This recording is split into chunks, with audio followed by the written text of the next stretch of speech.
Good morning to all my dear friends. Welcome to Living Peak Classes Prayagraj. Myself Sunil Kumar Prajapati. तो प्रिय मित्रों, आज मैं इकोलॉजी की दूसरी श्रृंखला लेकर के आया हूँ, जो कि आपका TET, C TET, super TET, PCS, UPSC, RO ये सभी एग्ज़ाम्स के लिए आपके इकोलॉजी से बहुत से प्रश्न आते हैं, पर्यावरण पारिस्थितिकी से बहुत से प्रश्न आते हैं। इसलिए इसका क्षेत्र तो बहुत व्यापक है, लेकिन मैं आपको इस पीडीएफ फाइल के माध्यम से बहुत कम समय में अधिक से अधिक प्रश्नों का विवरण आप तक भेजने की कोशिश कर रहा हूं। तो प्रिय मित्रों, आप चैनल को सब्सक्राइब, लाइक अवश्य कर लीजिएगा। इससे आप अपने मित्र के लिए, फ्रेंड के लिए आप एक मोटिवेशन का कार्य करेंगे और हम आपके और भी नज़दीक रहेंगे और इसी तरह लगातार हम वीडियो देते जाएंगे। तो आइए स्टार्ट करते हैं पर्यावरण पारिस्थितिकी का पार्ट 2, हरित गृह प्रभाव एवं जलवायु परिवर्तन। तो वर्ष 1997 में विश्व पर्यावरण सम्मेलन आयोजित किया गया था क्योटो में। जलवायु परिवर्तन पर संयुक्त राष्ट्र संघ का कन्वेंशन ढांचा संबंधित है ग्रीन हाउस गैसों के उत्सर्जन में कमी से। यूरोपीय संघ ईयू द्वारा विकासशील देशों के साथ वार्तालाप एवं सहयोग से वर्ष 2007 में स्थापित की गई भूमंडलीय जलवायु परिवर्तन संधि, जिसे शॉर्टकट में क्या कहते हैं, GCCA। तो नेक्स्ट देखते हैं, यह लक्ष्याधीन विकासशील देशों को उनकी विकास नीतियों और बजटों में जलवायु परिवर्तन के एकीकरण हेतु प्रदान करती है तकनीकी एवं वित्तीय सहायता। कथन ए कह रहा है, भारत में जलवायु परिवर्तन से सामाजिक तनाव बढ़ रहा है, और कथन आर कह रहा है, मौसम की चरम दशा की बारंबारता एवं तीव्रता से खाद्य सुरक्षा पर गंभीर प्रभाव पड़ेंगे। तो दोनों कथनों को अगर देखें तो कथन ए तथा आर दोनों सही हैं। आर ए का सही कारण भी है।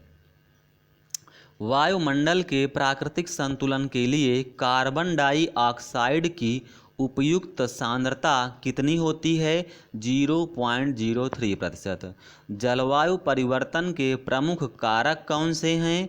जीवाश्मिक ईंधन का अधिकाधिक प्रज्वलन, तैल चालित स्वचालितों की संख्या, विस्फोटन तथा अत्यधिक वनोन्मूलन।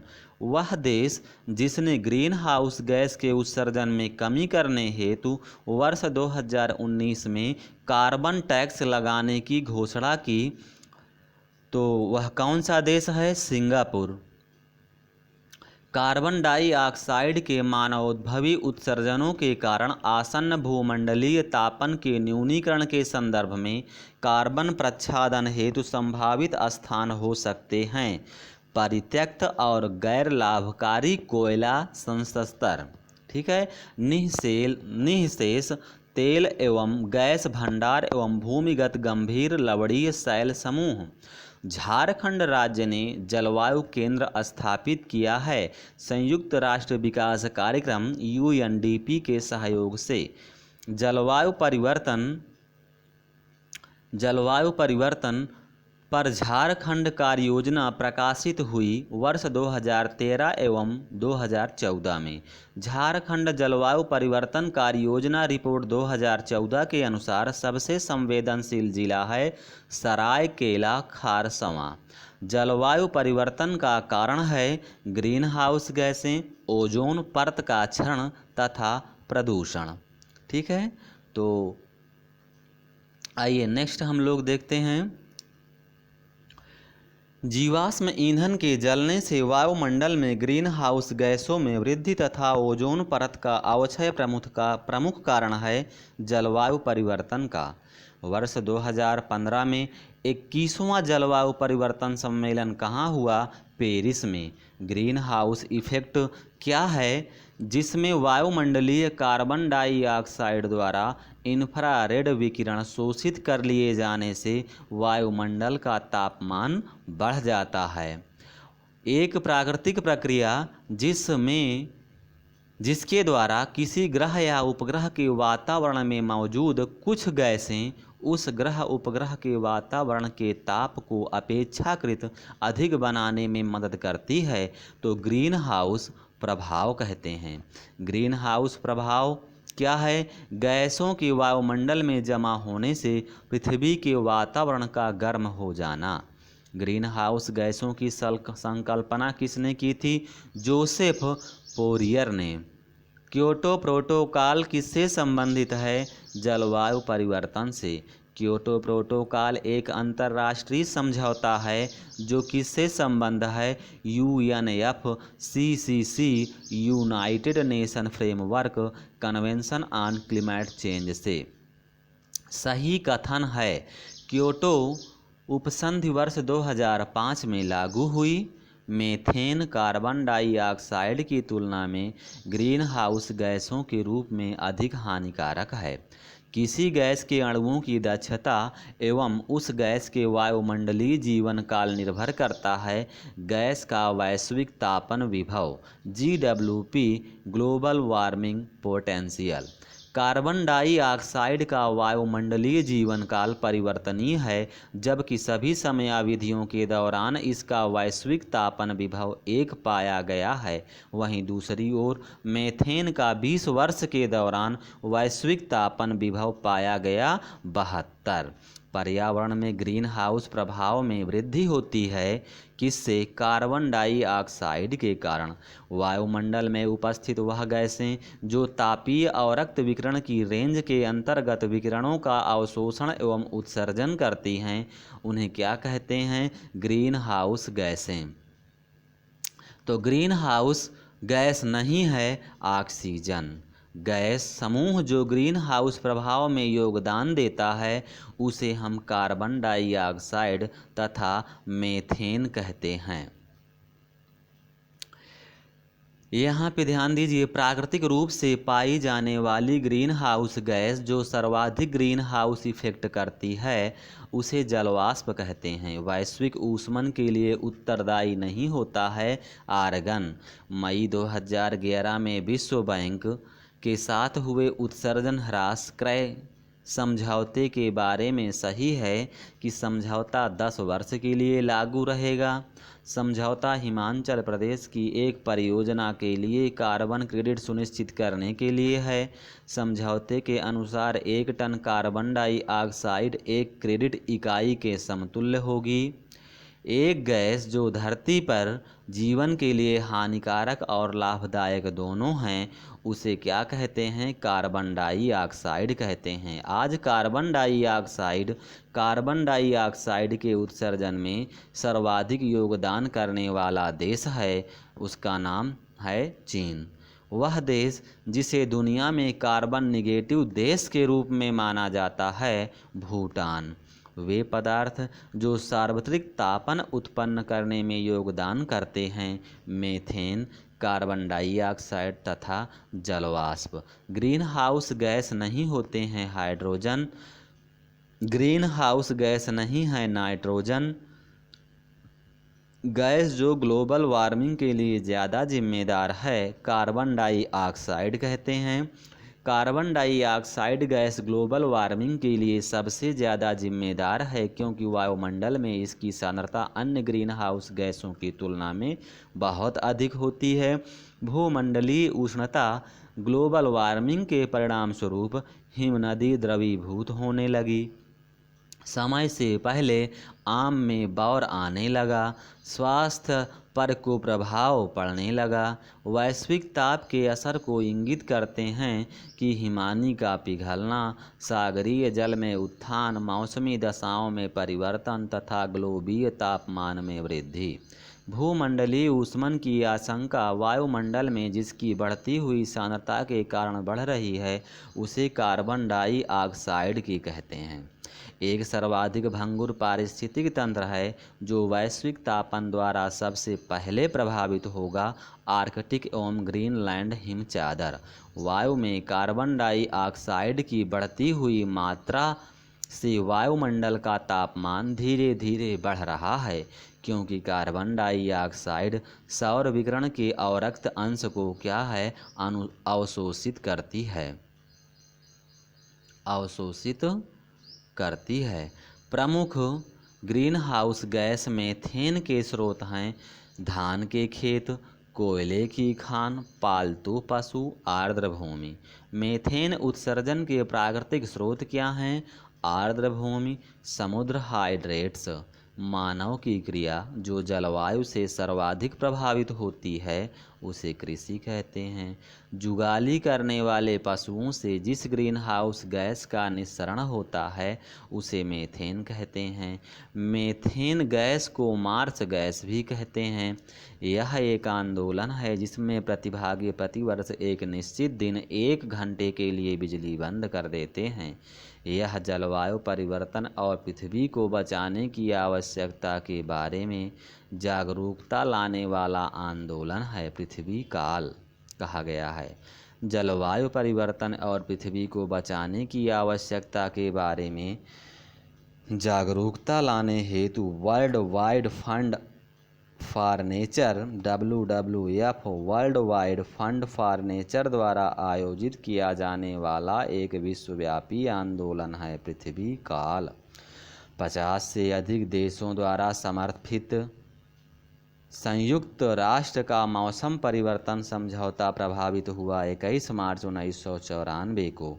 यह सरकार के व्यवसाय को नेतृत्व देने वाले व्यक्तियों के लिए ग्रीन हाउस गैस उत्सर्जन को समझने, परिमाण निर्धारित करने एवं प्रबंधन हेतु एक अंतर्राष्ट्रीय लेखाकरण साधन है जिसे ग्रीन हाउस गैस प्रोटोकॉल कहा गया है।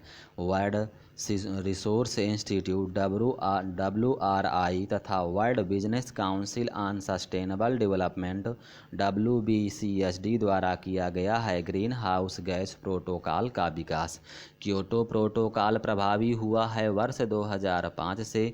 जापान के क्योटो शहर में हुए UNFCCC के तीसरे सम्मेलन में क्योटो प्रोटोकॉल को स्वीकार किया गया। 11 दिसंबर 1997 को क्योटो प्रोटोकॉल के समझौते के अनुसार अधिक ग्रीन हाउस गैसों का उत्सर्जन करने वाले देशों के लिए उत्सर्जन में वर्ष 2008 से 2012 तक कटौती करने का प्रावधान किया गया था। 5.2% की वर्ष 2015 में पेरिस में UNFCCC की बैठक में विकसित देशों ने वैश्विक तापन में अपनी जिम्मेदारी स्वीकार की तथा साथ ही साथ कई देशों की सहायता से वर्ष 2020 तक जलवायु निधि जमा करने की प्रतिबद्धता जताई। $100 अरब। इसी के साथ आप नेक्स्ट प्रश्न देख सकते हैं कि विश्व के तापमानों पर आंकड़े इकट्ठा करने के लिए वैश्विक वायुमंडल चौकसी स्टेशन स्थापित किया गया है अल्जीरिया, ब्राज़ील और केन्या में। CDM के लिए सत्य नहीं है। यह विकसित देशों को विकासशील देशों की परियोजनाओं में पूंजी लगाने का निषेध करता है। CDM का full form clean development mechanism global warming में कमी के लिए ग्रीन हाउस गैस उत्सर्जन को नियंत्रित करने की एक प्रणाली है जो सामने आई थी क्योटो प्रोटोकॉल के तहत। कार्बन डाइऑक्साइड उत्सर्जन एवं भूमंडलीय तापन के संदर्भ में UNFCCC के अंतर्गत उस बाजार संचालित युक्ति का नाम जो विकासशील देशों को विकसित देशों से निधियां प्रोत्साहन उपलब्ध कराती हैं ताकि वे अच्छी प्रौद्योगिकियां अपनाकर ग्रीन हाउस गैस उत्सर्जन कम कर सकें।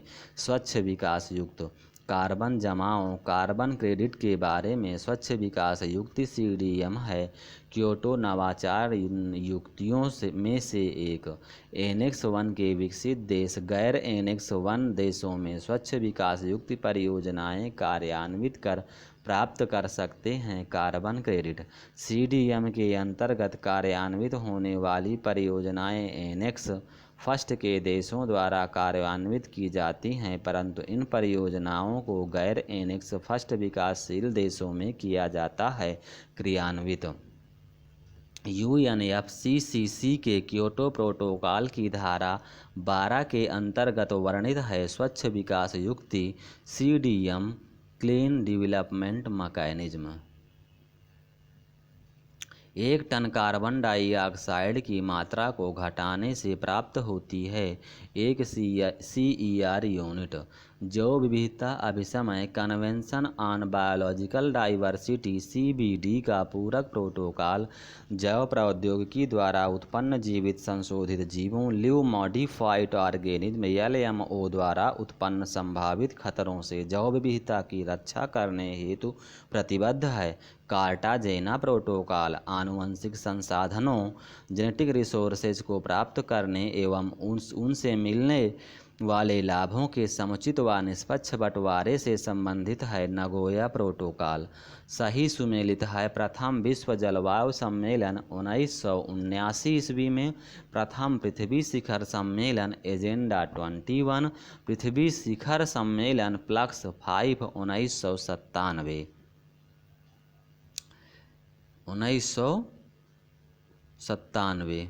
तो नेक्स्ट देखिए बच्चों, हाल के वर्षों में मानव गतिविधियों के कारण वायुमंडल में कार्बन डाइऑक्साइड की सांद्रता में बढ़ोतरी हुई है, किंतु उनमें से बहुत सी वायुमंडल के निचले भाग में नहीं रहती, क्योंकि समुद्रों में पादप प्लवक प्रकाश संश्लेषण कर लेते हैं।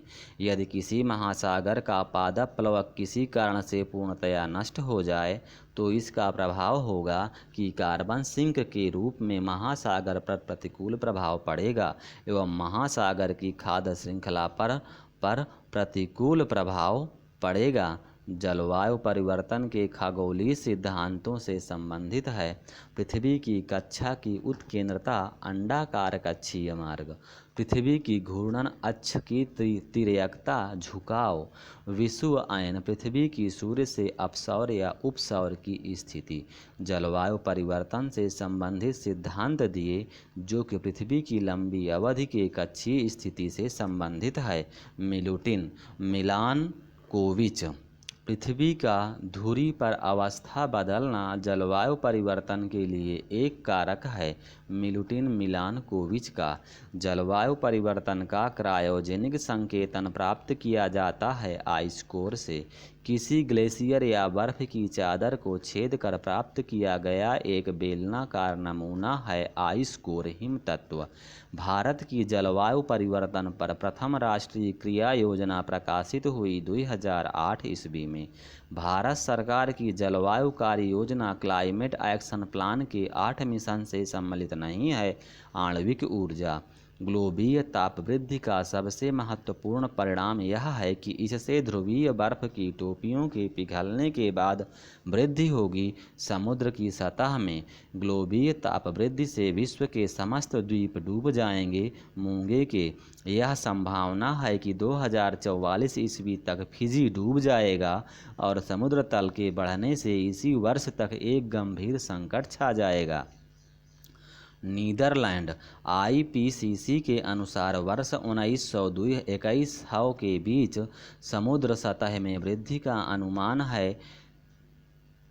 है 0.33 से 0.45 मीटर वृद्धि का। मैनचेस्टर विश्वविद्यालय के वैज्ञानिकों ने हाल में भू अभियंत्रण द्वारा पैसिफिक महासागर के ऊपर चमकीले बादल उत्पन्न कर ग्लोबल वार्मिंग के बढ़ने पर रोक लगाने का सुझाव दिया है। इसकी पूर्ति के लिए वातावरण में छिड़का जाता है समुद्री जल। आइए देखते हैं आगे क्वेश्चन। वैश्विक जलवायु परिवर्तन के संदर्भ में जो पद्धतियां मृदा में कार्बन प्रच्छादन संग्रहण में सहायक हैं उसे समोच्च बांध, अनुपद सस्यन एवं शून्य जुताई। United nation framework convention on climate change UNFCCC एक अंतर्राष्ट्रीय संधि है जिसका गठन हुआ था रियो डी जेनेरियो में 1992 में संयुक्त राष्ट्र संघ के पर्यावरण और विकास सम्मेलन UN conference on environment and development में। अभीष्ट राष्ट्रीय निर्धारित अंशदान इंटेंडेड नेशनली डिटरमाइंड कंट्रीब्यूशन पद को कभी कभी समाचारों में जिस संदर्भ में देखा जाता है वह है जलवायु परिवर्तन का सामना करने के लिए विश्व के देशों द्वारा बनाई गई कार्य योजना। भारत की कार्य योजना के तहत वृक्ष लगाकर कार्बन सिंक को बढ़ावा देना, प्रदूषण उपशमन, स्वच्छ ऊर्जा विशेषकर नवीकरणीय ऊर्जा को बढ़ावा देना, ऊर्जा दक्षता को बढ़ाना इत्यादि शामिल है। INDCC के लक्ष्यों में कानकुन सम्मेलन में प्रावधान किया गया एक हरित जलवायु कोष GCF का डरबन में आयोजित जलवायु परिवर्तन सभा में स्थापना हुई थी। हरित जलवायु कोष GCF की विकासशील देशों को जलवायु परिवर्तन का सामना करने हेतु अनुकूलन और न्यूनीकरण पद्धतियों में सहायता देने के आशय से बनी है। हरित जलवायु निधि ग्रीन क्लाइमेट फंड विश्व का पहला देश जिसने भूमंडलीय तापन के प्रतिकरण के लिए कार्बन टैक्स लगाने का प्रस्ताव रखा। न्यूजीलैंड बड़े पैमाने पर चावल की खेती के कारण कुछ क्षेत्र संभवतया वैश्विक तापमान में योगदान दे रहे हैं।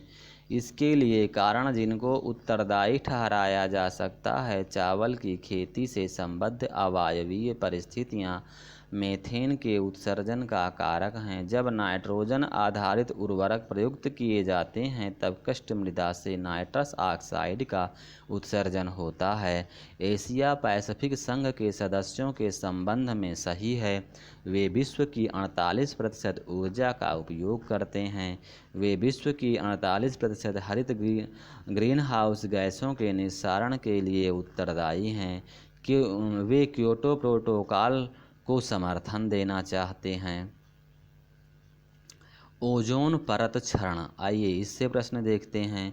ओजोन परत मुख्यतः कहाँ अवस्थित रहती है? उसे स्ट्रेटोस्फियर कहते हैं। स्ट्रेटोस्फियर, जिसे हिंदी में समताप मंडल के निचले हिस्से में पृथ्वी से लगभग 10 से 50 किलोमीटर की ऊंचाई पर अवस्थित होती है, उसे ओजोन परत कहते हैं। ओजोन परत पृथ्वी से करीब ऊंचाई पर है 20 किलोमीटर। क्लोरोफ्लोरोकार्बन के लिए सत्य नहीं है, यह ग्रीन हाउस प्रभाव में योगदान नहीं देती है। क्लोरीन, फ्लोरीन एवं कार्बन के मानव निर्मित यौगिक CFC ओजोन छिद्र के लिए उत्तरदायी हैं। क्लोरोफ्लोरोकार्बन वायुमंडल में उपस्थित ओजोन द्वारा जो विकिरण अवशोषित किया जाता है वह है पराबैंगनी। ऑक्सीजन के 3 परमाणुओं से मिलकर बनने वाली एक गैस है ओजोन O3। ऊपरी वायुमंडल में ओजोन परत के रूप में पृथ्वी पर जीवन को बचाती है। अल्ट्रावायलेट किरणों से ओजोन परत मानव के लिए उपयोगी है क्योंकि वह सूर्य की अल्ट्रावायलेट किरणों को पृथ्वी पर नहीं आने देती। वायुमंडल में उपस्थित ओजोन परत अवशोषित करती है अल्ट्रावायलेट किरणों को। सूर्य से आने वाला हानिकारक पराबैंगनी विकिरण कारण हो सकता है त्वचीय कैंसर का। अधिक समय तक सूर्य के प्रकाश विकिरण के शरीर पर पड़ने पर हो सकता है DNA में आनुवंशिक उत्परिवर्तन। ओजोन परत क्षरण ओजोन परत संरक्षण दिवस मनाया जाता है 16 सितंबर को। क्लोरीन, फ्लोरीन एवं ऑक्सीजन से बना मानव निर्मित गैसीय व द्रवीय पदार्थ है जो कि रेफ्रिजरेटर तथा वातानुकूलित यंत्रों में शीतकारक के रूप में प्रयोग किया जाता है। उसे क्लोरोफ्लोरोकार्बन कहते हैं। वायुमंडल के ध्रुवीय भागों में ओजोन का निर्माण धीमी गति से होता है, अतः ओजोन के क्षरण का प्रभाव सर्वाधिक प्रतिलक्षित होता है। ध्रुवों के ऊपर ओजोन परत को सर्वाधिक नुकसान पहुंचाने वाला प्रदूषक है क्लोरोफ्लोरोकार्बन। वायुमंडल में जिसकी उपस्थिति से ओजोनोस्फीयर में ओजोन परत का क्षरण होता है क्लोरोफ्लोरोकार्बन कहते हैं। ओजोन परत की क्षीणता के लिए उत्तरदायी नहीं है विलायक के रूप में प्रयुक्त मेथिल क्लोरोफॉर्म।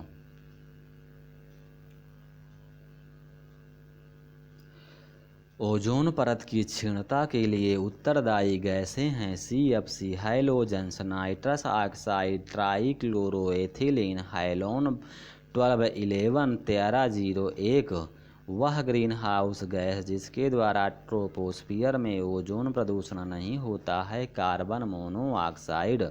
ओजोन छिद्र का निर्माण सर्वाधिक है अंटार्कटिका के ऊपर। मॉन्ट्रियल प्रोटोकॉल जिसके संरक्षण से संबंधित है वह है ओजोन परत। 1 जनवरी 1989 से प्रभावी हुआ था मॉन्ट्रियल प्रोटोकॉल। मॉन्ट्रियल प्रोटोकॉल संबंधित है ओजोन परत के क्षय को रोकने से। मॉन्ट्रियल प्रोटोकॉल संबंधित है क्लोरोफ्लोरोकार्बन से। समताप में ओजोन के स्तर को प्राकृतिक रूप से विनियमित किया जाता है नाइट्रोजन ऑक्साइड द्वारा। ओजोन परत की मोटाई मौसम के हिसाब से बदलती रहती है। बसंत ऋतु में इसकी मोटाई सबसे ज़्यादा होती है तथा वर्षा ऋतु में सबसे कम रहती है। ओजोन परत को मापा जाता है डॉबसन यूनिट्स में। 0 डिग्री सेंटीग्रेड तथा 1 एटमॉस्फेरिक प्रेशर पर शुद्ध ओजोन की 0.01 मिलीमीटर की मोटाई के बराबर होती है। 1 डॉबसन यूनिट। क्लोरोफ्लोरोकार्बन जो ओजोन ह्रासक पदार्थों के रूप में चर्चित है उनका प्रयोग होता है सुगठ्य फोम के निर्माण में, एरोसॉल कैन में दाबकारी एजेंट के रूप में तथा कुछ विशिष्ट इलेक्ट्रॉनिक अवयवों की सफाई करने में। एक अत्यधिक स्थायी यौगिक जो वायुमंडल में 80 से 100 वर्षों तक बना रह सकता है। क्लोरोफ्लोरोकार्बन, हैलोन्स तथा कार्बन टेट्राक्लोराइड तीनों ही पदार्थ ओजोन रिक्तिकारक हैं। CFC, हैलोन्स तथा अन्य ओजोन रिक्तीकरण रसायनों जैसे कार्बन टेट्राक्लोराइड के उत्पादन पर रोक लगाई गई है। मॉन्ट्रियल प्रोटोकॉल के अनुसार अंटार्कटिक क्षेत्र में ओजोन छिद्र का बनना चिंता का विषय है। इस छिद्र के बनने का संभावित कारण है विशिष्ट ध्रुवीय वातावरण तथा समताप मंडलीय बादलों की उपस्थिति तथा क्लोरोफ्लोरोकार्बनों का अंतर्वाह। ऐसा माध्यम जहां क्लोरीन यौगिक ओजोन परत का विनाश करने वाले क्लोरीन कणों में परिवर्तित हो जाते हैं, ध्रुवीय समताप मंडलीय बादल कहलाते हैं। फ्रिजों में जो गैस भरी जाती है उसे मेफ्रॉन कहते हैं। प्रशीतक के रूप में बड़े संयंत्रों में प्रयुक्त होती है।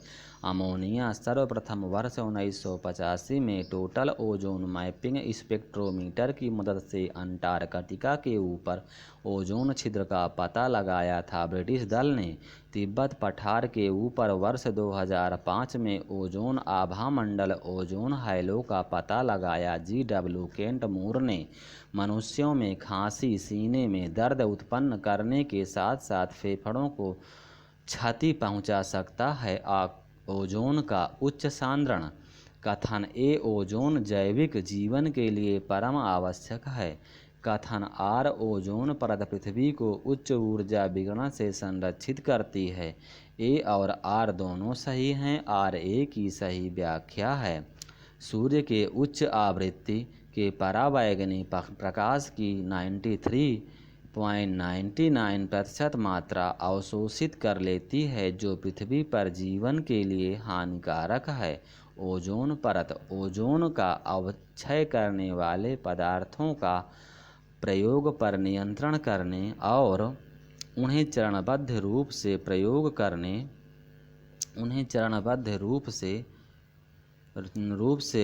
करने फेजिंग आउट के मुद्दे से संबद्ध है। Montreal protocol. वन एवं वन्य जीव से संबंधित प्रश्न। चमोली के रैणी गांव में वन कटाई के विरोध में आंदोलन चलाया गया। गौरा देवी के नेतृत्व में। जिस पारिस्थितिकीय तंत्र में पौधों का जैविक पदार्थ अधिकतम है वह है उष्णकटिबंधीय वर्षावन। अधिकतम पादप विविधता पाई जाती है उष्णकटिबंधीय सदाबहार वनों में। यदि हम घड़ियाल को उनके प्राकृतिक आवास में देखना चाहते हैं तो जिस स्थान पर जाना सही होगा वह है चंबल नदी। भारत में यदि कछुए की एक जाति को वन्य जीव संरक्षण अधिनियम 1972 की अनुसूची फर्स्ट के अंतर्गत संरक्षित घोषित किया गया हो तो इसका निहितार्थ है कि इसे संरक्षण का वही स्तर प्राप्त है जैसा कि बाघ को वन्य जीव सुरक्षा अधिनियम 1972 के अनुसार किसी विधि द्वारा किए गए कतिपय उपबंधों के अधीन होने के सिवाय जिस प्राणी का शिकार नहीं किया जा सकता है वह है घड़ियाल, भारतीय जंगली गधा एवं जंगली भैंस।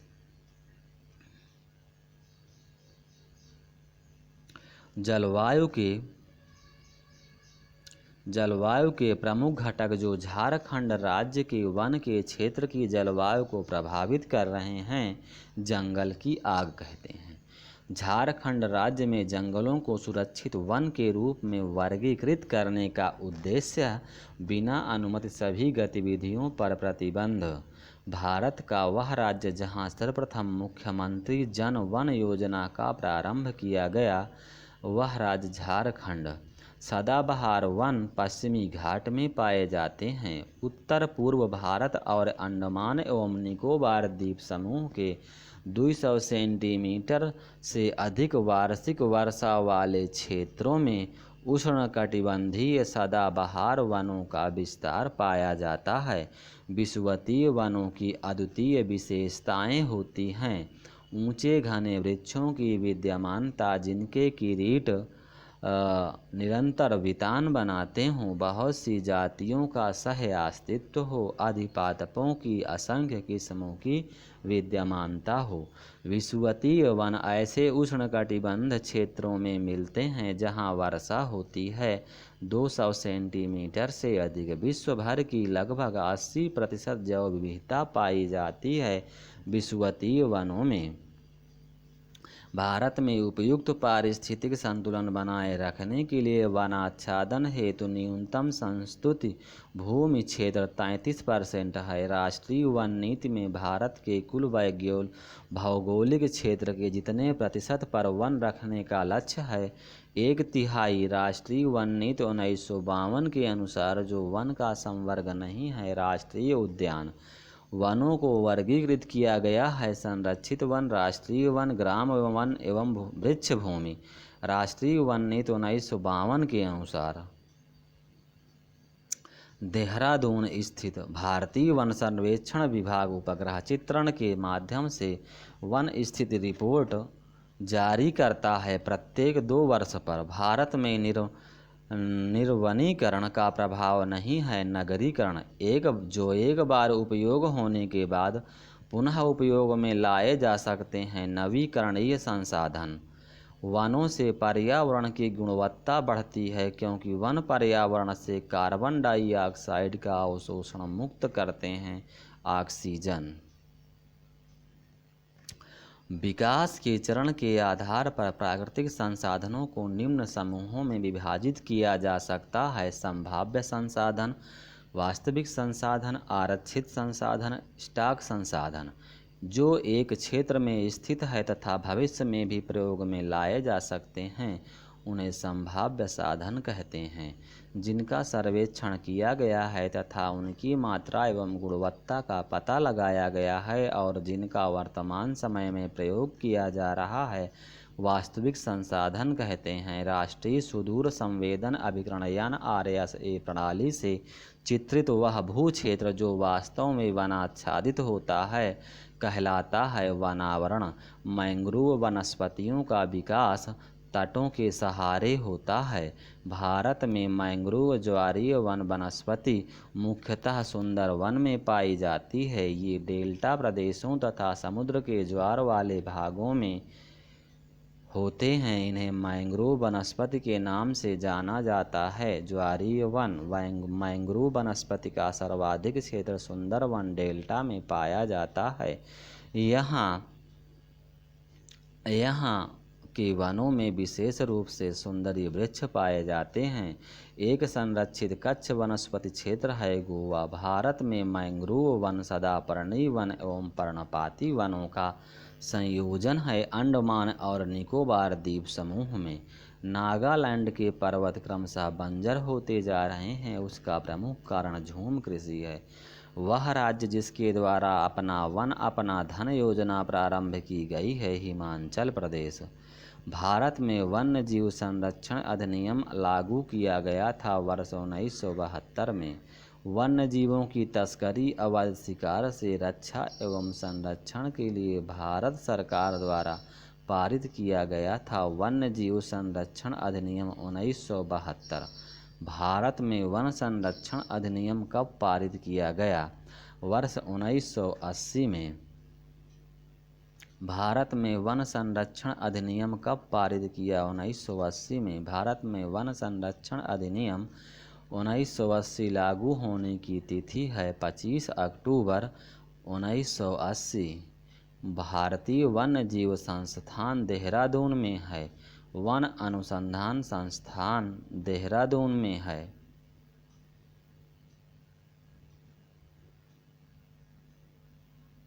वन अनुसंधान संस्थान की स्थापना उत्तराखंड के देहरादून जिले में की गई थी वर्ष 1906 में। पर्यावरण से संबंधित है। विज्ञान और पर्यावरण केंद्र भारतीय वनस्पति सर्वेक्षण संस्थान, भारतीय वन्यजीव संस्थान, विज्ञान और प्रौद्योगिकी विभाग के अधीन राष्ट्रीय सर्वेक्षण और मानचित्रण के लिए भारत सरकार का एक प्राचीनतम विभाग है। भारतीय सर्वेक्षण विभाग JRB अल्फ्रेड की पुस्तक फानल डाइवर्सिटी इन इंडिया के अनुसार विश्व के कुल जंतु प्रजातियों की संख्या का भारत में पाया जाता है 7.28% भाग। भारत की सबसे बड़ी मछली व्हेल शार्क। यह भारत की ही नहीं पूरे विश्व की सबसे बड़ी मछली है तथा यह 50 फुट तक लंबी हो सकती है। व्हेल शार्क कहते हैं। वर्ल्ड वाइल्ड लाइफ फंड का प्रतीक जानवर है जाइंट पांडा। इसका वैज्ञानिक नाम एल्यूरोपोडा मिलानोल्यूका है। इसका निवास स्थान मुख्यतः शीतोष्ण चौड़ी पत्ती वाले और मिश्रित वनों में मिलता है। Giant panda. गैविलियस घड़ियाल बहुतायत में पाया जाता है। गंगा में घड़ियाल एक प्रजाति है मगरमच्छ कुल क्रोकोडिलिया की। भारत में पाए जाने वाला मगरमच्छ तथा हाथी है। संकटापन्न जातियां। चिपको आंदोलन मूल रूप से विरुद्ध था वन कटाई के। चिपको आंदोलन का नेता माना जाता है सुंदरलाल बहुगुणा को। देश भर में वनों के विनाश के विरुद्ध हुए संगठित प्रतिरोध को चिपको आंदोलन नाम दिया गया था। 1970 के दशक में चिपको आंदोलन के प्रणेता चंडी प्रसाद भट्ट हैं। भारत में वन्य जीव सप्ताह मनाया जाता है 2 से 8 अक्टूबर के मध्य। विश्व संयुक्त राष्ट्र महासभा के 68वें वार्षिक सत्र के दौरान प्रतिवर्ष विश्व वन्य जीव दिवस वर्ल्ड वाइल्ड लाइफ डे के रूप में मनाने का निर्णय लिया गया है। 3 मार्च को पगमार्क तकनीक का प्रयोग किया जाता है विभिन्न वन्य जंतुओं की जनसंख्या के आकलन के लिए।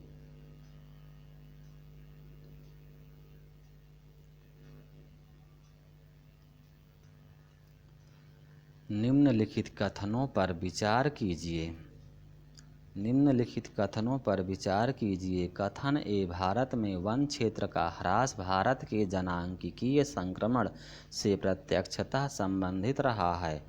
कारण आर, वन क्षेत्र एवं जनसंख्या वृद्धि में प्रायः नकारात्मक संबंध होता है तथा यहाँ पे ए तथा आर दोनों सही हैं। आर ए की सही व्याख्या करता है।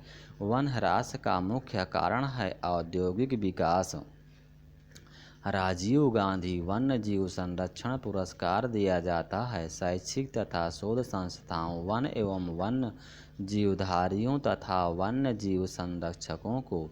National bureau of plant genetics resources स्थित है नई दिल्ली में। पेड़ पौधों एवं जंतुओं की सर्वाधिक विविधता विशेषता है उष्णकटिबंधीय आर्द्र वन की। भारत में वन प्रारूप जिसमें सागौन टीक एक प्रभावी वृक्ष स्पीशीज है। उष्णकटिबंधीय आर्द्र पर्णपाती वन। उष्णकटिबंधीय आर्द्र पर्णपाती वन ऐसे क्षेत्रों में पाए जाते हैं जहां वर्षा होती है। 100 सेंटीमीटर से 200 सेंटीमीटर के बीच बांस, शीशम, चंदन इत्यादि अन्य व्यावसायिक रूप से महत्वपूर्ण वृक्ष प्रजातियां पाई जाती हैं। उष्णकटिबंधीय आर्द्र पर्णपाती वन में ये चौड़ी पत्तियों वाले नमी युक्त वन हैं जो दक्षिण अमेरिका के अमेजन बेसिन के एक बड़े भूभाग पर फैले हैं। अमेजन वर्षा का वन। अमेजन वर्षा वन पृथ्वी ग्रह के फेफड़ों के रूप में जाना जाता है क्योंकि इसकी वनस्पति लगातार कार्बन डाइऑक्साइड को अवशोषित कर मुक्त करती रहती है। ऑक्सीजन को पृथ्वी की 20% से अधिक ऑक्सीजन उत्पादित होती है अमेजन वर्षा वनों द्वारा। वह महाद्वीप जिसमें उष्णकटिबंधीय पर्णपाती वनों का विस्तार अधिक है उसे एशिया कहा गया है। मानसूनी वन उष्णकटिबंधीय पर्णपाती वनों को कहते हैं। समाचारों में कभी कभी दिखाई देने वाले रेड सैंडर्स दक्षिण भारत के एक भाग में पाई जाने वाली एक वृक्ष जाति है। इसका वैज्ञानिक नाम टेरोकार्पस सेंटेलिनस है। यह पेड़ आंध्र प्रदेश के पालकोंडा व शिवसाचलम पर्वत श्रेणियों में मुख्यतया पाया जाता है। इसकी लकड़ी सफ़ेद होती है जो कालांतर में लाल रंग के चिपचिपे रस के स्राव के कारण लाल हो जाती है। रेड सैंडर्स रक्त चंदन।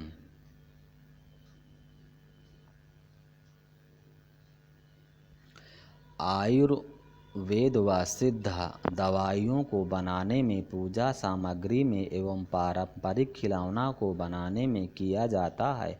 रेड सैंडर्स का प्रयोग राष्ट्रीय वन नीति के मुख्य उद्देश्य थे।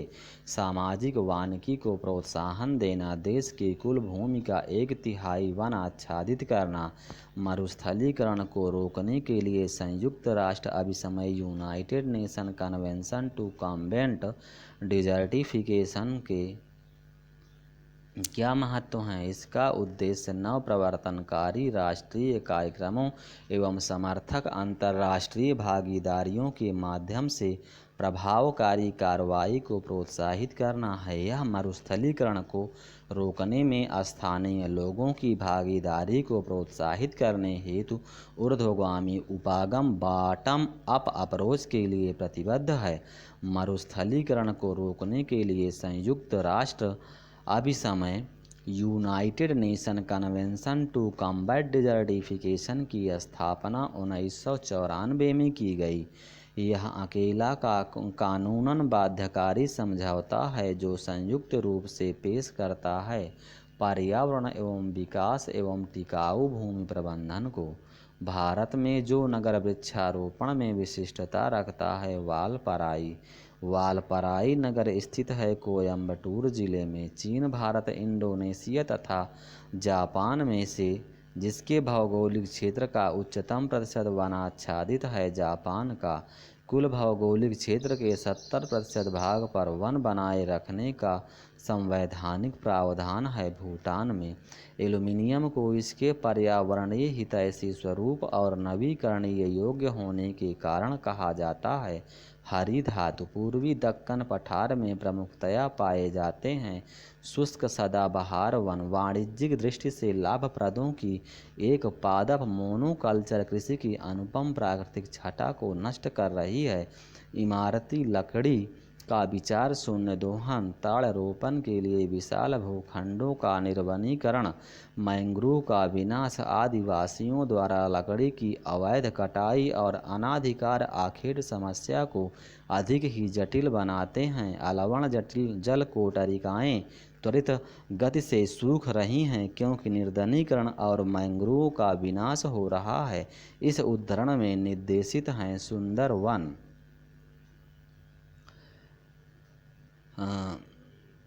वर्ष 2004 की सुनामी ने लोगों को यह महसूस करा दिया कि गरान मैंग्रोव तटीय आपदाओं के विरुद्ध विश्वसनीय सुरक्षा बाड़े का कार्य कर सकते हैं। गरान सुरक्षा बाड़े के रूप में जिस प्रकार कार्य करते हैं वह है, गरान के वृक्ष अपनी सघन जड़ों के कारण तूफान और ज्वार भाटे से नहीं उखड़ते। कथन ए उड़ीसा तट में सर्वाधिक चक्रवात प्रवण क्षेत्र है, कारण आर महानदी डेल्टा क्षेत्र में भारी मात्रा में मैंग्रोव का निर्वनीकरण हुआ है। ए और आर दोनों सही है। आर ए की सही व्याख्या है। चक्रवात अवरोधक के रूप में कार्य करते हैं। मैंग्रोव वन ओडिशा के केंद्रपाड़ा जिले में ब्रह्माणी, वैतरणी और महानदी डेल्टा क्षेत्र में स्थित हैं। भितरकनिका गरान यह मैंग्रोव वनों के लिए प्रसिद्ध है। यह एक रामसर स्थल वर्ष 2002 में घोषित भी है। भितरकनिका गरान सही कथन है। टैक्सस वृक्ष हिमालय में प्राकृतिक रूप से पाया जाता है। टैक्सस वृक्ष रेड डाटा बुक में सूचीबद्ध है। टैक्सस वृक्ष से टैक्साल नामक औषधि प्राप्त की जाती है जो पार्किंसन रोग के विरुद्ध प्रभावी है। सही कथन है। विश्व वन्य जीव कोष की स्थापना 1961 में हुई। जुलाई 2000 में उड़ीसा के नंदनवन अभयारण्य में 13 शेरों की मृत्यु का कारण ट्राइपनोसोमियासिस रोग रहा। भारत का सबसे बड़ा जीवशाला कोलकाता में अवस्थित है। यूकेलिप्टस वृक्ष को कहा जाता है पारिस्थितिक आतंकवादी। ये उष्णकटिबंधीय जलवायु क्षेत्रों में पाए जाते हैं। ये मुख्यतः मध्य एवं दक्षिणी अमेरिका के सदाबहार वनों में पाए जाते हैं।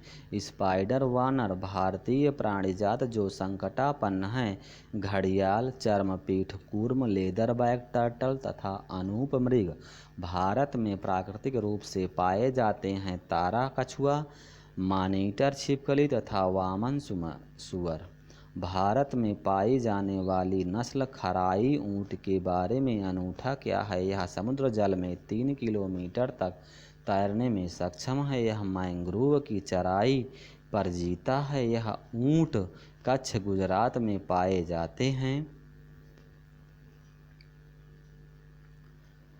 खराई ऊँट, इन ऊँटों को संकटग्रस्त प्रजाति घोषित किया गया है। खराई ऊँट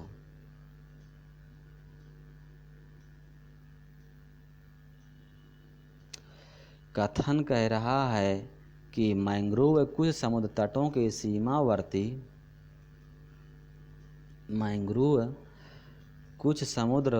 के सीमावर्ती उष्णकटिबंधीय और उपोष्णकटिबंधीय क्षेत्रों के अति विशिष्ट वन पारिस्थितिक निकाय होते हैं। कथन तो सही है। कारण आर कह रहा है कि वे तट रेखा को स्थिर रखते हैं और समुद्र द्वारा सीमोल्लंघन के विरुद्ध प्राचीर का काम करते हैं। ए और आर दोनों सही है और ए की सही व्याख्या आर करता है। ये वन जैव विविधता के संरक्षक होने के साथ साथ समुद्र और तट के बीच महत्वपूर्ण कड़ी का काम करते हैं और तट को समुद्र की ओर से आने वाली तीव्र लहरों के विनाश से बचाते हैं। मैंग्रोव अमृता देवी स्मृति पुरस्कार दिया जाता है वन एवं वन्य जीवों की सुरक्षा के लिए। विश्व बाघ शिखर सम्मेलन 2010 आयोजित किया गया था पीटर्सबर्ग में। विश्व का प्रथम बाघ शिखर सम्मेलन टाइगर समिट सेंट पीटर्सबर्ग रूस में आयोजित किया गया था 21 से 24 नवंबर 2010 के बीच। नेपाल एवं भारत में वन जीवन संरक्षण प्रयासों के रूप में सेब नामक एक नया संगठन प्रारंभ किया गया है। सेब का उद्देश्य है संरक्षण करना। टाइगर के खाल का प्रयोग आसन लगाने एवं सौंदर्यीकरण के लिए किया जाता है। तिब्बती बौद्धों द्वारा यदि आप हिमालय से होकर यात्रा करते हैं तो आपको वहाँ जिन पादपों को प्राकृतिक रूप से उगते हुए दिखने की संभावना है, बाज और बुरुंश चीड़ इन वनों का मुख्य वृक्ष है, परंतु अधिक आर्द्रता वाले भागों में बाज या ओक जैसे चौड़ी पत्ती वाले वृक्ष देखे जाते हैं। उपोष्णकटिबंधीय वन प्रत्येक वर्ष कतिपय विशिष्ट समुदाय जनजाति पारिस्थितिक रूप से महत्वपूर्ण मास भर चलने वाले अभियान त्योहार के दौरान फलदार वृक्षों की पौध का रोपण करते हैं। वे समुदाय जनजाति हैं। गोंड और कोरकू भारत के एक विशेष क्षेत्र में स्थानीय लोग जीवित वृक्षों की जड़ों का अनुवर्धन कर इन्हें जलधारा के आर पार सुदृढ़ पुलों में रूपांतरित कर देते हैं। जैसे जैसे समय गुजरता है ये पुल और अधिक मजबूत होते जाते हैं। ये अनोखे जीवित जड़ पुल पाए जाते हैं। मेघालय में अगर किसी पेड़ को काटे बिना उसे पुल बना दिया जाए तो उस पुल को कहते हैं जीवित पुल या प्राकृतिक पुल। यहाँ पे भारतीय पशु कल्याण बोर्ड देश में पशुओं के कल्याण को बढ़ावा देने तथा पशु कल्याण कानूनों पर है एक सर्वाधिक सलाहकारी निकाय। Stationary advisory body. राष्ट्रीय बाघ संरक्षण प्राधिकरण एक सांविधिक निकाय है। पर्यावरण वन एवं जलवायु परिवर्तन मंत्रालय के अध्ययन के अंतर्गत भारत की पहली राष्ट्रीय वन नीति प्रकाशित की गई। 1994 ईस्वी में स्वतंत्र भारत की पहली राष्ट्रीय वन नीति तैयार हुई। 1952 ईस्वी में देश के एक तिहाई अथवा 33.33% क्षेत्रों में, पहाड़ी क्षेत्रों में 2 अथवा तिहाई 66.67% क्षेत्र में वन अथवा वृक्षारोपण होने आवश्यक हैं। राष्ट्रीय वन नीति 1988 के अनुसार जिनका वृक्ष छात्र घनत्व 70% से अधिक होता है अति सघन वन कहते हैं। जिनका वृक्ष छात्र घनत्व 40-70% के बीच होता है तो मध्यम सघन वन कहते हैं। जिनका वृक्ष घनत्व 10-40% के मध्य होता है खुले वन कहते हैं। 10% से कम वृक्ष छात्र घनत्व वाली निम्न स्तरीय वन भूमि को वनावरण में शामिल नहीं किया जाता है। इन्हें झाड़ी की श्रेणी में रखते हैं। ISFR 2017 के अनुसार देश में झाड़ियों का क्षेत्रफल 45,979 वर्ग किलोमीटर है जो कुल भौगोलिक क्षेत्र का है 1.40%। ISFR 2017 के अनुसार देश में कुल वनावरण एवं वृक्षावरण देश के कुल भौगोलिक क्षेत्र का है 24.40%। सर्वाधिक वनावरण प्रतिशतता वाला राज्य संघीय क्षेत्र लक्षद्वीप। सर्वाधिक वनावरण प्रतिशतता वाला राज्य मिजोरम। कुल वृक्षावरण एवं वनावरण क्षेत्र की दृष्टि से सर्वाधिक क्षेत्रफल वाले 5 राज्य मध्य प्रदेश, अरुणाचल प्रदेश, महाराष्ट्र, छत्तीसगढ़ और ओडिशा का सबसे कम। इस दृष्टि से भौगोलिक क्षेत्र में सर्वाधिक प्रतिशत वाले 4 राज्य संघीय क्षेत्र लक्षद्वीप, मिजोरम, अंडमान एवं निकोबार, अरुणाचल प्रदेश। ISFR 2017 के अनुसार क्षेत्रफल की दृष्टि से सर्वाधिक वनावरण वाले 5 राज्य क्रमशः मध्य प्रदेश, अरुणाचल प्रदेश, छत्तीसगढ़, ओडिशा एवं महाराष्ट्र। क्षेत्रफल की दृष्टि से सर्वाधिक वनावरण वाले 5 संघीय क्षेत्र क्रमशः अंडमान एवं निकोबार, दादरा एवं नगर हवेली, दिल्ली, पुडुचेरी एवं तथा लक्षद्वीप।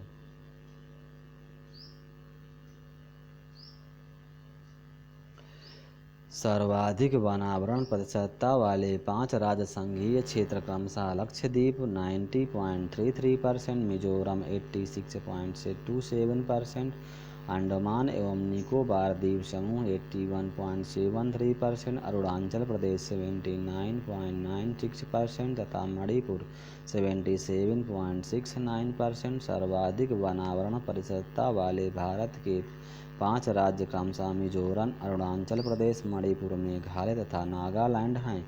न्यूनतम वनावरण वाले क्षेत्र 5 राज्य क्रमशः हरियाणा, पंजाब, गोवा, सिक्किम, बिहार। न्यूनतम वनावरण प्रतिशतता वाले भारत के 5 राज्य हरियाणा, पंजाब, राजस्थान, उत्तर प्रदेश एवं गुजरात सर्वाधिक वनावरण प्रतिशतता वाले भारत के 4 संघीय क्षेत्र हैं। लक्षद्वीप, अंडमान निकोबार द्वीप समूह, दादर नागर हवेली तथा चंडीगढ़ वृक्षावरण की दृष्टि से ISFR 2017 में सर्वाधिक क्षेत्रफल वाले 5 राज्य क्रमशः महाराष्ट्र, राजस्थान, मध्य प्रदेश, गुजरात तथा जम्मू एवं कश्मीर।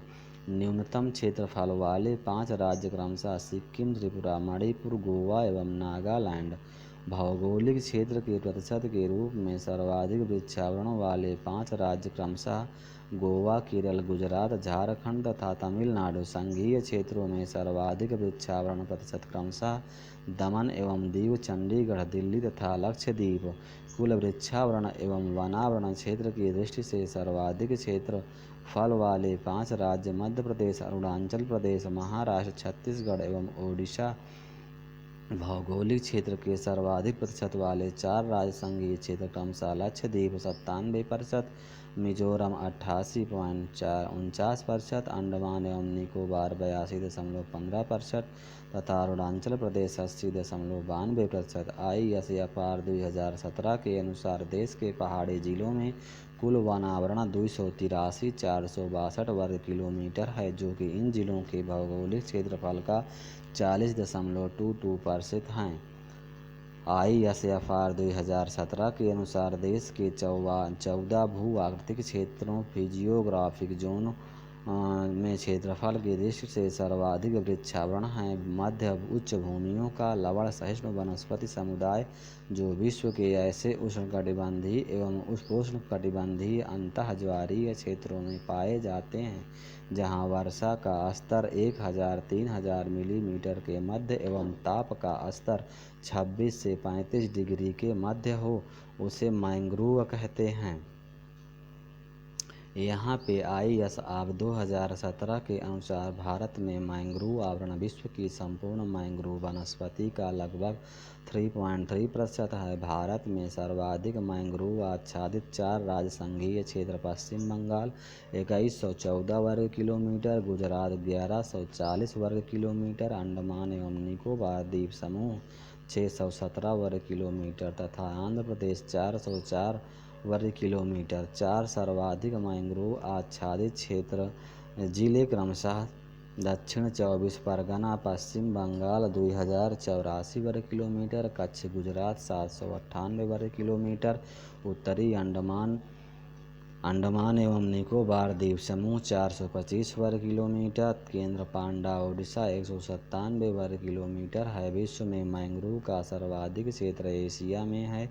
उत्तर प्रदेश में सर्वाधिक वनावरण वाले क्षेत्र सोनभद्र, खीरी, मिर्जापुर हैं। उत्तर प्रदेश में न्यूनतम वनावरण वाले क्षेत्र जिले संत रविदास नगर, मऊ, संत कबीर नगर एवं मैनपुरी है। उत्तर प्रदेश में सर्वाधिक वनावरण प्रतिशत वाले जिले सोनभद्र, चंदौली, पीलीभीत हैं। उत्तर प्रदेश में न्यूनतम वनावरण प्रतिशत वाले जिले संत रविदास नगर, मैनपुरी, देवरिया है। उत्तर प्रदेश में कुल वनावरण 14,679 वर्ग किलोमीटर है, जो राज्य के कुल भौगोलिक क्षेत्र का है 6.09%। उत्तर प्रदेश में कुल वृक्षावरण 7,442 वर्ग किलोमीटर है, जो राज्य के कुल भौगोलिक क्षेत्र का 3.09%। राज्य में कुल वनावरण एवं वृक्षावरण 22,121 वर्ग किलोमीटर है, जो कि राज्य के कुल भौगोलिक क्षेत्र का 9.18% है। वन क्षेत्र के संदर्भ में शीर्ष 3 देश रूसी संघ, ब्राज़ील, कनाडा। सर्वाधिक मैंग्रोव आच्छादित राज्य संघीय क्षेत्र पश्चिम बंगाल। वैश्विक वन संसाधन आकलन GFRA global forest resources assessment के तहत विश्व के वनों एवं उनके प्रबंधन की नियमित निगरानी करता है। संयुक्त राष्ट्र खाद्य एवं कृषि संगठन FAO अभयारण्य जैवमंडल रिजर्व उत्तराखंड राज्य के जिस राष्ट्रीय पार्क को वर्ष 2016 में प्रोजेक्ट टाइगर परियोजना के अंतर्गत सम्मिलित किया गया, उसे राजाजी नेशनल पार्क कहते हैं। उत्तराखंड के जिस वन्यजीव विहार समूह की स्थिति का पश्चिम से पूर्व की ओर का सही क्रम है वह है केदारनाथ, नंदा देवी, बिनसर, अस्कोट। सुमेलित हैं इंतानकी राष्ट्रीय उद्यान नागालैंड राज्य में, बेतला राष्ट्रीय उद्यान झारखंड राज्य में, सिरोही राष्ट्रीय उद्यान मणिपुर राज्य में, गोइंदी राष्ट्रीय उद्यान तमिलनाडु राज्य में। MSTRIPES शब्द कभी कभी समाचारों में जिस संदर्भ में देखा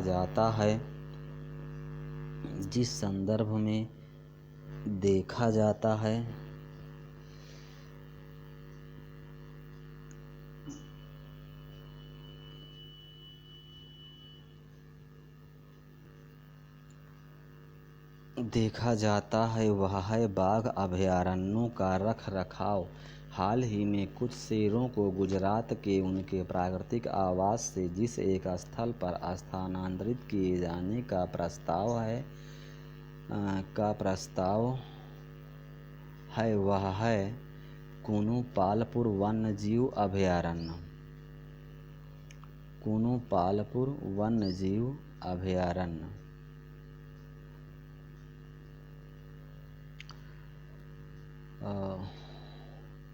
पारिस्थितिक दृष्टिकोण से पूर्वी घाटों और पश्चिमी घाटों के बीच एक अच्छा संपर्क होने के रूप में जिसका महत्व अधिक है वह है सत्यमंगलम बाघ आरक्षित क्षेत्र। सत्यमंगलम टाइगर रिजर्व झारखंड राज्य ने राज्य के विभिन्न वन्यजीव अभयारण्यों में वन्यजीव प्रबंधन योजना शुरू की है। 10 वर्ष की अवधि के लिए महुआ डार अभयारण्य झारखंड के जिस जिले में है वह है लातेहार। अंतर्राष्ट्रीय टाइगर दिवस मनाया जाता है 29 जुलाई को। भारत के अधिकांश वन्यजीव संरक्षित क्षेत्र घिरे हुए हैं घने जंगलों से। भारत में आज ऐसे कितने राष्ट्रीय उद्यान हैं जिन्हें देश के वन्य प्राणियों की सुरक्षा के लिए बनाया गया है। 103 देश सरकार की बाघ परियोजना का उद्देश्य है भारतीय बाघ को समाप्त होने से बचाना। भारतीय टाइगरों को बचाने के लिए प्रोजेक्ट टाइगर आरंभ किया गया था। 1973 में भारत का राष्ट्रीय जैविक उद्यान नई दिल्ली में है। भारत में स्थापित पहला राष्ट्रीय उद्यान जिम कॉर्बेट राष्ट्रीय उद्यान है। राजीव गांधी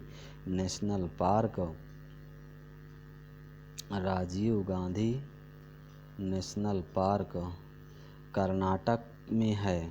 पेरियार गेम अभयारण्य प्रसिद्ध है जंगल हाथियों के लिए। बेतला राष्ट्रीय पार्क की स्थापना 1986 में हुई थी। तत्कालीन बिहार वर्तमान झारखंड में। भारत में सबसे बड़ा आवास पाया जाता है आंध्र प्रदेश में। एशियाटिक बबर शेर का निवास कहाँ है? गिरिवन में।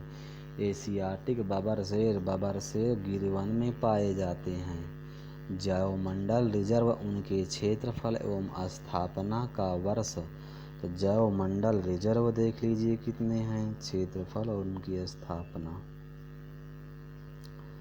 तो आप स्थापना देख सकते हैं कि आचान कमार अमरकंटक 2005 में, अगस्त मलाई 2001 में, दिहांग दिबांग 1998 में, डिब्रू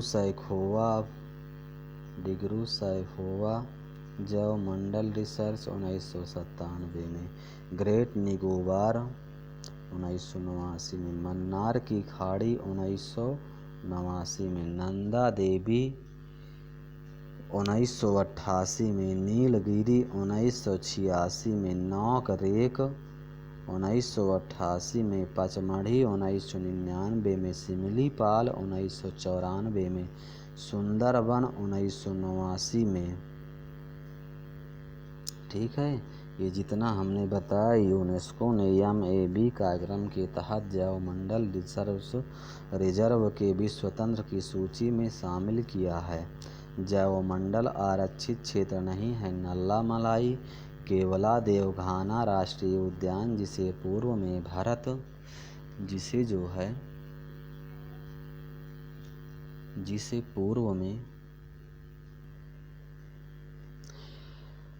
केवलादेव-घाना राष्ट्रीय उद्यान, जिसे पूर्व में भरतपुर पक्षी अभयारण्य के नाम से जाना जाता था, भरतपुर राजस्थान में है। यहाँ की संरक्षित प्रजाति नहीं है शेर। जीवमंडल आरक्षित परिरक्षण क्षेत्र है। आनुवंशिक विभिन्नता के जैवमंडल रिजर्वों एवं उनकी अवस्थिति का सुमेलन। नोकरेक कहाँ? मेघालय में है। मानस असम में है। दिहांग दिबांग अरुणाचल प्रदेश में है। अगस्त्यमलाई केरल तमिलनाडु में है। नंदा देवी उत्तराखंड में है। कंचनजंगा सिक्किम में है। शीत मरुस्थल कोल्ड डेजर्ट हिमाचल प्रदेश में है।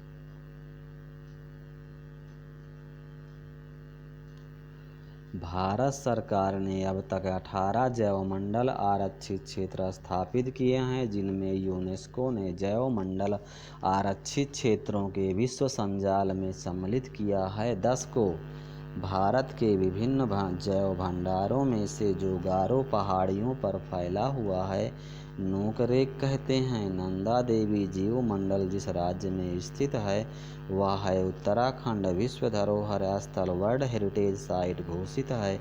नंदा देवी जैवमंडल आरक्षित क्षेत्र भारत के जैवमंडल रिजर्व की सूची में हाल ही में वर्ष 2009 में जोड़ा गया था। कोल्ड डेजर्ट शीत रेगिस्तान को राष्ट्रीय उद्यान की सीमा रेखा परिभाषित होती है। विधान से वन्य प्राणी अभयारण्य में अनुमति होती है सीमित जीवित हस्तक्षेप की। जिस वर्ग के आरक्षित क्षेत्रों में स्थानीय लोगों को जीवभार एकत्रित करने और उसके उपयोग की अनुमति नहीं है। राष्ट्रीय उद्यानों में जिस राष्ट्रीय उद्यान अभयारण्य को विश्व प्राकृतिक धरोहर के नाम से जाना जाता है, केवलादेव राष्ट्रीय उद्यान भरतपुर।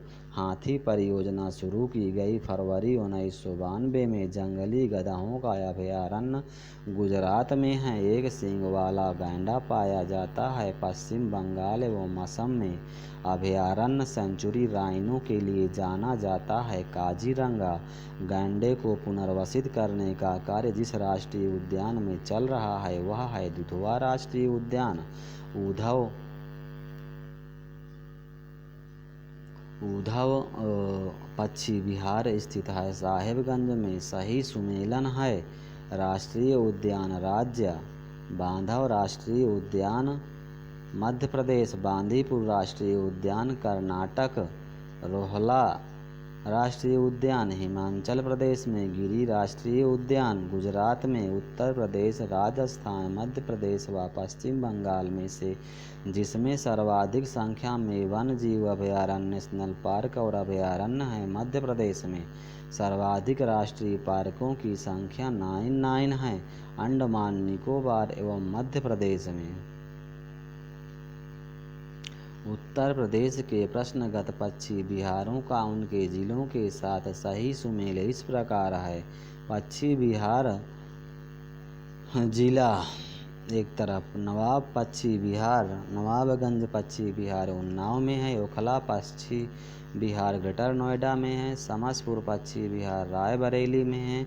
पार्वती औरंगा पक्षी विहार जयप्रकाश नगर गोंडा में है।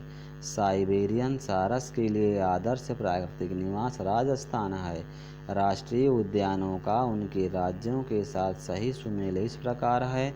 राजाजी राष्ट्रीय उद्यान उत्तराखंड। पिन वैली हिमाचल प्रदेश के लाहौर एवं स्पीति जिले में। राष्ट्रीय पार्कों एवं संरक्षण के लिए जिन उनमें रखे हुए वन्य जीवों की सूची इस प्रकार है। बांदीपुर राष्ट्रीय पार्क बाघ अभयारण्य। काजीरंगा एकल सींग गैंडा अभयारण्य। सुंदरबन जैव मंडल एवं बाघ अभयारण्य। सिमलीपाल हाथी अभयारण्य।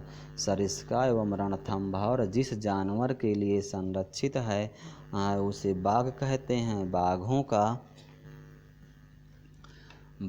का प्रमुख रिजर्व सरिस्का जिस राज्य में स्थित है। राजस्थान के अलवर जिला में सलीम अली राष्ट्रीय उद्यान स्थित है। जम्मू और कश्मीर में जम्मू और कश्मीर में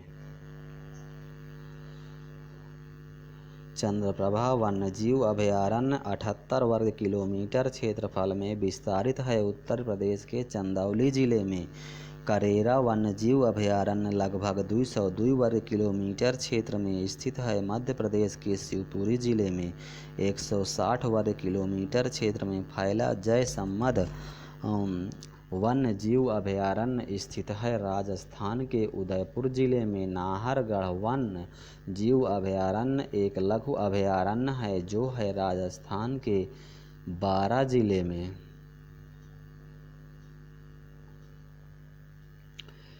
सही सुमेलन देखिए। प्रोजेक्ट टाइगर वाले राष्ट्रीय उद्यान राज्य कार्बेट उत्तराखंड में, बांदीपुर कर्नाटक में, मानस असम में, पलामू झारखंड राज्य में, रणथंभौर राजस्थान राज्य में, सिमलीपाल ओडिशा में, सुंदरवन पश्चिम बंगाल में, कान्हा मध्य प्रदेश में, मेलाघाट महाराष्ट्र में, पेरियार केरल में, सरिस्का राजस्थान में, नामदफा अरुणाचल प्रदेश में, नागार्जुन सागर श्रीशैलम आंध्र प्रदेश में, अमरावती तेलंगाना में, इंद्रावती छत्तीसगढ़ में, बुक्सा पश्चिम बंगाल में, दुधवा कतरनी घाट उत्तर प्रदेश में, कालकांड मुडनथुरई तमिलनाडु में, वाल्मीकि बिहार में, पेंच मध्य प्रदेश में, बांधवगढ़ मध्य प्रदेश में, पन्ना मध्य प्रदेश में, दम्फा मिजोरम में, तदोबा अंधेरी महाराष्ट्र, भद्रा कर्नाटक में, नमेरी असम में, पेंच महाराष्ट्र में, बोरी सतपुड़ा मध्य प्रदेश में, पक्के अरुणाचल प्रदेश में, अन्नामलाई तमिलनाडु में, उदंती और सीता नदी छत्तीसगढ़ में, सतकोसिया ओडिशा में। इसी तरह से काजीरंगा असम में, अचान कमार छत्तीसगढ़ में, डंडेली अंसी कर्नाटक में, संजय दुबरी मध्य प्रदेश राज्य में, मुडुमलाई तमिलनाडु में, नागरहोल कर्नाटक में, पारम्बिकुलम केरल में, सहाद्री महाराष्ट्र में, कावल तेलंगाना में, बीआरटी कर्नाटक में, सत्यमंगलम तमिलनाडु में, मुकुंद हिल्स राजस्थान में, नवेगांव नागजीरा महाराष्ट्र में, पीलीभीत उत्तर प्रदेश में, बोर महाराष्ट्र में, राजाजी उत्तराखंड में, ओरंग असम में, कामलांग अरुणाचल प्रदेश में। भारत में बाघ संरक्षित परियोजना के अंतर्गत नहीं है। चिल्का बाघ आरक्षित क्षेत्र बांदीपुर मानस सुंदरवन है। भारत के टाइगर रिजर्व में से जो मिजोरम में स्थित है। दम्फा सही सुमेलित है। बुक्सा पश्चिम बंगाल राज्य में, दम्फा मिजोरम में, नमेरी असम में, नामदफा अरुणाचल प्रदेश में। बाघ आरक्षित क्षेत्र 2 राज्यों में विस्तृत है। पेंच व्याघ्र अभयारण्य है। कान्हा रणथंभौर बांधवगढ़ काजीरंगा जाना जाता है। गैंडा के लिए सही सुमेलन है। अभयारण्य में गर्म पानी असम राज्य में, पाखल आंध्र प्रदेश में, सरिस्का राजस्थान में। असम में मानस अभयारण्य जाना जाता है। बाघों के लिए सही सुमेलित है। कान्हा राष्ट्रीय उद्यान मंडला मध्य प्रदेश में, बांधवगढ़ राष्ट्रीय उद्यान शहडोल मध्य प्रदेश में, माधव राष्ट्रीय उद्यान शिवपुरी मध्य प्रदेश में, इंद्रावती राष्ट्रीय उद्यान बस्तर छत्तीसगढ़ में। सही सुमेलित है। गिरिराज वन राष्ट्रीय उद्यान गुजरात में, भरतपुर पक्षी विहार राजस्थान में, बांधवगढ़ राष्ट्रीय उद्यान मध्य प्रदेश में, काजीरंगा राष्ट्रीय उद्यान असम में। सही सुमेलन है। पार्कदम वन्यजीव अभयारण्य में, दाचीग्राम वन्यजीव अभयारण्य जम्मू कश्मीर में, केवलादेव घाना पक्षी अभयारण्य राजस्थान में, कान्हा राष्ट्रीय उद्यान मध्य प्रदेश में, पेरियार वन्यजीव अभयारण्य केरल में, दाचीग्राम जम्मू कश्मीर में, पापीकोंडा आंध्र प्रदेश तेलंगाना में, संजय राष्ट्रीय उद्यान मध्य प्रदेश में। जिम कॉर्बेट का स्थापना 1936 में, कान्हा की स्थापना 1955 में, काजीरंगा की स्थापना 1974 में, साइलेंट वैली की स्थापना 1980 में। बस्तर क्षेत्र में अवस्थित है इंद्रावती राष्ट्रीय उद्यान।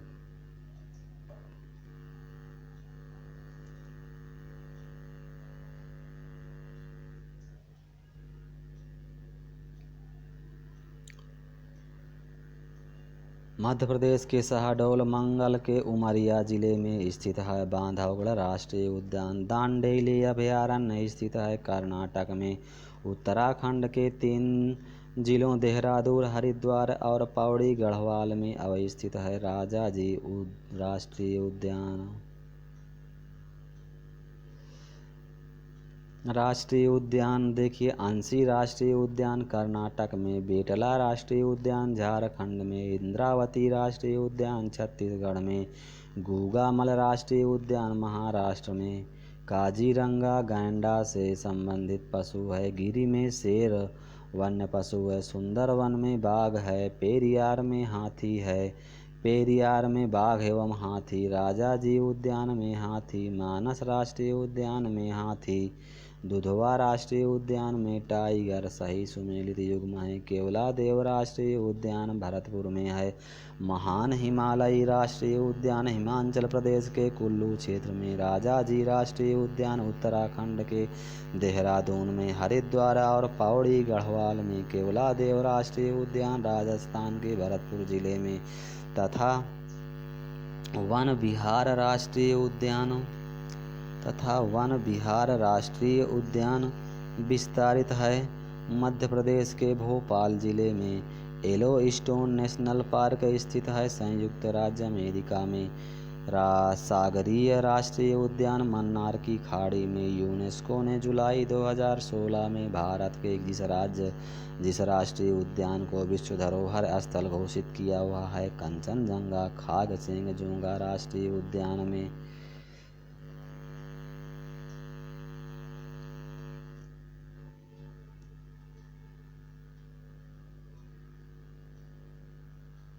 Biosphere reserve adverse Suez ecosystem APD condole ने इकोलॉजी AG टांसले के द्वारा जैव विविधता रेमंड F दासमैन के द्वारा कार्बेट राजाजी राष्ट्रीय उद्यान में वन्यजीव प्रबंधन है। जिस पैमाने के हवाई छायाचित्र उपयुक्त हैं। लघु पैमाने वाले हवाई छायाचित्र। एक नेशनल पार्क इसलिए अनूठा है कि वह एक प्लवनमान फ्लोटिंग वनस्पति से युक्त अनूप स्वयं होने के कारण समुद्र जैव विविधता को बढ़ावा देता है। केबुल लामजाओ नेशनल पार्क चमकीले नीले धब्बों के साथ मखमली काले पंखों वाली ब्लू मारमान तितली को सर्वप्रथम राज्य तितली के रूप में घोषित किया है। महाराष्ट्र ने सदर्न बर्ड विंग भारत की सबसे बड़ी तितली है जिसे राज्य तितली का दर्जा दिया है। कर्नाटक में यूनेस्को द्वारा माइन एंड बायोस्फीयर प्रोग्राम की शुरुआत हुई 1971 में। ग्रेट हिमालय राष्ट्रीय पार्क जिसे यूनेस्को ने विश्व धरोहर स्थल घोषित किया है स्थित हिमाचल प्रदेश में। नीलगिरी नंदा देवी सुंदरवन तथा मन्नार की खाड़ी में यूनेस्को द्वारा प्रमाणित क्षेत्रफल की दृष्टि से भारत की बृहत्तम जैवमंडलीय निधि है। मन्नार की खाड़ी मेघालय स्थित गारो खासी रेंज का एक भाग है। गारो पहाड़ियाँ। लोकटल झील भारत में ताजे पानी मीठा पानी की सबसे बड़ी झील जो स्थित है मणिपुर में। यह पूर्वी हिमालय जैव विविधता हॉट स्पॉट एरिया में सबसे बड़ा संरक्षित क्षेत्र है। नामदफा राष्ट्रीय उद्यान भारत का 16वां जैवमंडल आरक्षित क्षेत्र शीत मरुस्थल स्थित है। हिमाचल में 5 मौसमों का बाग स्थित है। महरौली के समीप भारत में एशियाई यक्ष की सर्वाधिक संख्या है। आज केवल लगभग 20,000 से 25,000 तक यक्ष सदाबहार वनों, शुष्क कटीले वनों, अनूप क्षेत्रों और घास के मैदानों में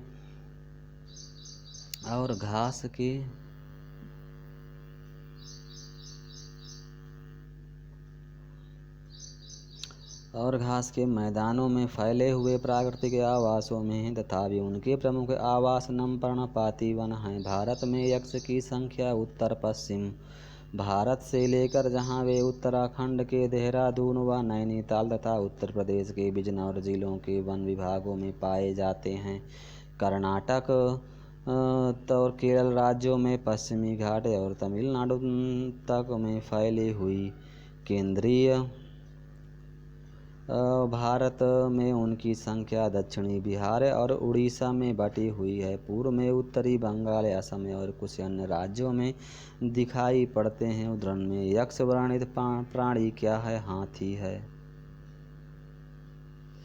समस्त विश्व में बाघों की आकलित संख्या 3000 से 4000 के बीच है। भारत में बाघों की संख्या नवीनतम बाघ गणना के अनुसार आकलित 2226 है। जिस राष्ट्रीय उद्यान ने वन्य जीव प्रबंधन के लिए ड्रोन या मानव रहित हवाई वाहन का उपयोग करना प्रारंभ कर दिया है। बांदीपुर टाइगर रिजर्व गिरी के शेरों को रखे जाने हेतु जिस राष्ट्रीय पार्क अभयारण्य का चयन किया गया है पालपुर कूनू। पालपुर नामक स्थल पर अवस्थित कूनू वन्य जीव अभयारण्य कूनू का एशियाई शेरों के पुनर्प्रवेश स्थल के रूप में चयन किया गया है। श्योपुर मध्य प्रदेश जिले में निम्नलिखित युग्मों पर विचार कीजिए। संरक्षित खिज्र के लिए जाने जाते हैं भितरकनिका उनीचा लवण जल मगर के लिए है मरुस्थल राष्ट्रीय महान भारतीय सारंग के लिए राष्ट्रीय उद्यान राजस्थान।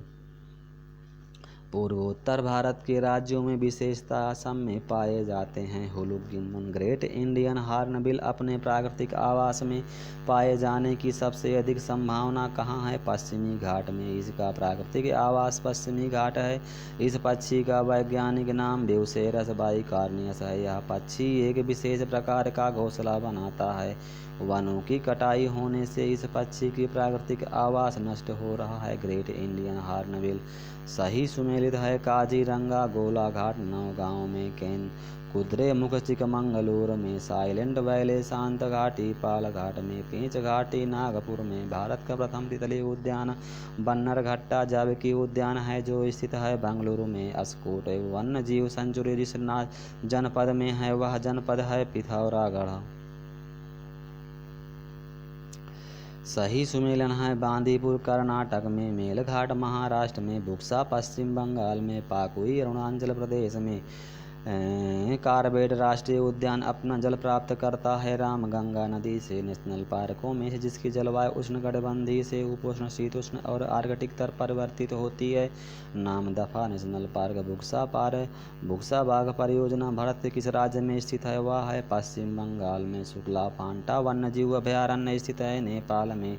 सही सुमेलित है। दम्फा टाइगर रिजर्व मिजोरम में। गुमटी वन्य जीव अभयारण्य त्रिपुरा में। सरामती शिखर नागालैंड में। कार्बेट राष्ट्रीय उद्यान से होकर प्रवाहित होती है। रामगंगा एवं कोसी नदियाँ ब्रह्मपुत्र दिफ्लू मोरा दिफ्लू एवं मोरा धनश्री नदियाँ प्रवाहित होती हैं। काजीरंगा राष्ट्रीय उद्यान से होकर साइलेंट वैली राष्ट्रीय उद्यान से होकर गुजरती है। कुंती पुजुहा नदी पंजाब प्रांत में ब्यास और सतलुज के संगम पर स्थित है। हरिकेयद आर्द्र भूमि राजस्थान प्रांत के भरतपुर में गंभीर और बाणगंगा नदी के संगम पर स्थित है। केवलादेव घाना राष्ट्रीय उद्यान आंध्र प्रदेश में कृष्ण और गोदावरी नदी के डेल्टा में स्थित ताजे पानी की झील कोलेरू झील है। भारत में सर्वप्रथम एक समुद्री सेंचुरी जिनकी सीमाओं के अंतर्गत प्रवाल भित्तियां मोलस्का डॉल्फिन कछुए और अनेक प्रकार के समुद्री पक्षी हैं स्थापित किया गया है। कच्छ की खाड़ी में नीलगिरी की मेघ बकरियां पाई जाती हैं। इरावी कुलम राष्ट्रीय पार्क में। सही सुमेलित है। बोंडला वन्यजीव अभयारण्य गोवा में। कांगेर घाट राष्ट्रीय पार्क छत्तीसगढ़ में। ओरंग अभयारण्य असम में। ऊषा कोठी वन्यजीव अभयारण्य ओडिशा में जिसे मिनी काजीरंगा के नाम से जाना जाता है। ओरंग अभयारण्य असम में। चिनार वन्यजीव विहार अवस्थित है केरल में। सुल्तानपुर बर्ड सेंचुरी स्थित है गुड़गांव गुरुग्राम में। तमिलनाडु का पक्षी विहार अवस्थित है कारीकली में। जिस देश में उसके कुल क्षेत्रफल का 30% से अधिक क्षेत्र राष्ट्रीय पार्क के अंतर्गत आता है। भूटान में विश्व का सबसे बड़ा वानस्पतिक उद्यान स्थित है क्यूइंगलैंड में। बुंदला जीव मंडल आरक्षित क्षेत्र जो हाल ही में यूनेस्को के मानव तथा जीव मंडल मैन एंड बायोस्फीयर तंत्र में सम्मिलित किया गया है। यह स्थित है श्रीलंका में। तो इसी के साथ में आज हम लोग जो है वैकल्पिक ऊर्जा नेक्स्ट पार्ट में स्टार्ट करेंगे। बच्चों बहुत ही स्पीड्स में आप जो है इसको बस मोबाइल लगा लीजिए और सुनते रहिए, ठीक है। और बार बार सुनने से ये सारा कॉन्सेप्ट आपके दिमाग में फीड हो जाएगा, ठीक है। तो मैंने आपके लिए इस तरह से बोल करके अपनी आवाज़ में आपको ये मैं पूरा पारिस्थितिकी पर्यावरण का पार्ट 2 अपलोड कर दिया हूँ। और मेरे प्यारे मित्र भाई बहन, अगर मेरी मेहनत आप को साकार करना है तो चैनल को लाइक शेयर सब्सक्राइब अवश्य कर दीजिएगा। और इससे मैं आपसे तो और कुछ नहीं लेकिन खुश हो जाऊंगा और अच्छी एनर्जी प्राप्त करूंगा। Thank you so much. Love you all.